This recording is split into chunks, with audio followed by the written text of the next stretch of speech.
काली नजर। माँ, माँ। अरे क्या माँ माँ कर रहा है? बकरी का बच्चा है क्या? अरे माँ, मजाक छोड़ो। मुझे फाइनली वो मेन चौराहे वाली दुकान मिल गई है। अब देखना, आपका बेटा दुगनी स्पीड से पैसा कमाएगा।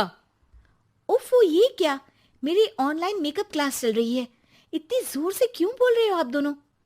अरे मेरी धर्म पत्नी जी, मेकअप क्लास बाद में करना। वो चौराहे वाली दुकान मिल गई है हमको। अरे वाह! रुको, मैं अपनी माँ को फोन लगाकर बता देती हूँ। अरे मैं भी अपने रिश्तेदारों को बता देती हूँ। कितनी खुशी की बात है। हाँ हाँ, मैं भी अपने दोस्तों को बता देता हूँ। 1 हफ्ते बाद रजिस्ट्री है। बस, घर में खुशी का मौका था। उन तीनों ने अपने अपने फोन उठाए और लोगों में बात फैलाना शुरू कर दिया। और रही सही कसर श्वेता बहू ने अपने पड़ोस में सबको बताकर कर दी। अरे वर्मा आंटी, अब हम भी जल्दी कार ले लेंगे। घर का रेनोवेशन होगा और ठाट से रहेंगे हम भी। अरे, ऐसा क्या हुआ? लॉटरी बाटरी लग गई है क्या?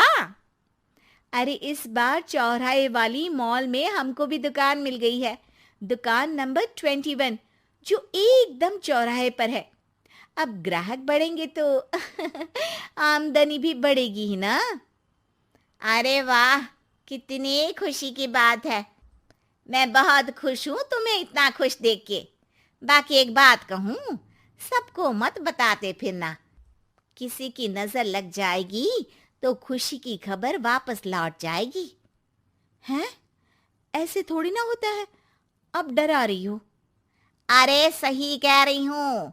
काली नजर कहते हैं इस चीज को, जब आप किसी को कुछ बताओ और वो काम बिगड़ जाए। अरे लेकिन मैं तो। तुमने सबको बता दिया ना? हाँ, फोन लगा लगा के।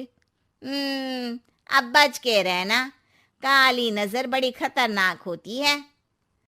श्वेता इतनी खुश रहती है कि वो वर्मा आंटी की बात पर ध्यान ही नहीं देती, जबकि पड़ोस में और भी लोगों से खुशी की खबर शेयर करती रहती है।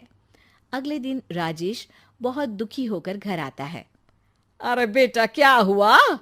मुंह क्यों सूजा हुआ है? मधुमक्खी ने काट लिया क्या? माँ, वो दुकान किसी और के पास चली गई। किसी ने ज्यादा भाव लगा दिया। अरे पर बात तो आपसे हुई थी ना उस दुकान वाले की। हाँ, आज मैं टोकन अमाउंट देने गया था, तब मुझे पता चला। कोई आकर सुबह मुझसे पहले ही ज्यादा अमाउंट दे गया। काली नजर। क्या? क्या कहा? वर्मा आंटी ने समझाया था कि किसी को बताना मत, वरना काली नजर लग जाएगी। अच्छा, तुम्हें उनकी बात मान लेनी चाहिए थी। उनकी बात मान लेती, लेकिन उसके पहले ही सबको बता चुके थे ना हम तीनों। अरे अगली बार से ध्यान रखेंगे। कोई भी नई चीज होगी तो किसी को नहीं बताएंगे। तीनों कुछ दिन ऐसे ही रहते हैं, पर एक दिन श्वेता को एक मेल आता है। राजेश, मेरा ऑनलाइन मेकअप कोर्स कंप्लीट हो गया। अब मैं खुद का पार्लर खोल सकती हूँ। अरे वाह, अपने मोहल्ले में ही खोलते हैं। ये जो घर के सामने दुकान है ना, वहीं। हाँ, यहाँ सस्ती भी मिल जाएगी। अगले दिन श्वेता वर्मा आंटी के पास जाती है, मिठाई का डब्बा लेकर। अरे आओ आओ, कैसे आना हुआ? जोर से नहीं बोलूंगी। वो सामने वाली दुकान है ना, वहां मैं अपनी पार्लर की दुकान खोलने वाली हूँ। उसकी मिठाई है। अरे वाह, बहुत बधाई हो तुमको। हाँ, मैं कमाने लगूंगी तो राजेश पर पूरे घर का बोझ नहीं रहेगा ना आंटी जी। ये तो है। पर ये बता कि तूने ये बात किसी और को तो नहीं बताई ना? अरे नहीं नहीं, पिछली बार गलती कर दी थी। काली नजर लगी किसी की और राजेश के हाथ से वो दुकान चली गई थी। सबको मत बताना। चलो मैं चलती हूँ, कल दुकान की बात करने भी तो जाना है। अगले दिन श्वेता दुकान के लिए मालिक से बात करने जाती है। अरे लेकिन दुकान तो हम कल रात को ही किसी को दे चुके हैं। कल ही? हाँ, कल ही। 2 दिन बाद कोई यहाँ पार्लर भी खोल लेगा। अब कहीं और दुकान देख लीजिए। अरे पर हमको भी तो पार्लर ही खोलना था। हाँ भाई, ये एक ही दुकान है, आधी आधी तो नहीं दे सकता ना मैं। राजेश और श्वेता घर पर हताश होकर आ जाते हैं। इस बार तो किसी को बताया भी नहीं था, अब किसकी काली नजर लग सकती है। सुनो, तुमने माँ को बताया था क्या? अरे कैसी बात कर रही हो, माँ की नजर थोड़ी ना लगेगी। पक्का तुमने किसी को नहीं बताया था ना? सिर्फ वर्मा आंटी को बताया था, उन्होंने ही मुझे किसी को नहीं बताने को कहा। अरे यार, तुम भी सही हो। मेरी माँ को नहीं बताने को कह रही हो, पर वर्मा आंटी को बताना तुम्हें जरूरी लगा। अरे वर्मा आंटी ने ही तो काली नजर के बारे में बताया था ना, वो हमेशा हमारा भला ही तो चाहती है। मेरी माँ भी हमारा भला ही चाहती है। अरे पर चिल्ला क्यों रहे हो? बात नहीं कर सकते क्या आराम से? नहीं आता वो आराम से बात करना, और करना भी नहीं चाहता हूं मैं। दुकान जाने का दुख गुस्से में बदल गया था और राजेश और श्वेता में बात बंद हो गई थी। 2 दिन बाद मोहल्ले में पार्लर का इनॉग्रेशन हुआ, जिसमें मोहल्ले के सभी लोगों को बुलाया गया, पर श्वेता, राजेश और माँ नहीं जाते। माँ, अंदर आ जाओ, क्या देख रही हो? अरे नया पार्लर देख रही हूं अपने आंगन से। देखो, माँ को दूसरे का सुख देखने में कितना मजा आ रहा है, मेरा दुख नहीं दिख रहा इन्हें। यहाँ मेरा पार्लर भी तो हो सकता था। अरे चुप रहो यार, हर बात में लड़ाई क्यों ढूंढ रही हो? राजेश और श्वेता फिर बहस करने लगते थे।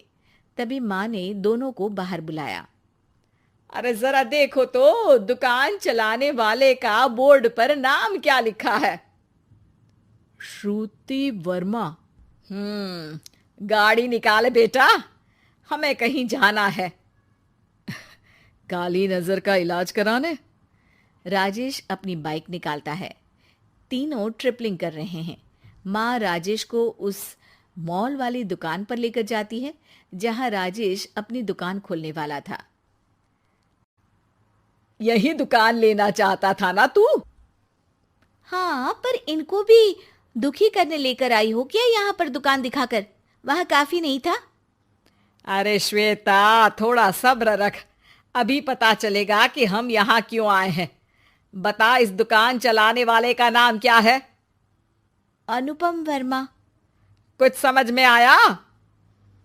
वो दुकान वाली श्रुति वर्मा, ये दुकान वाला अनुपम वर्मा, और हमारे पड़ोस में हमने उस दुकानों के बारे में बताया किसको था?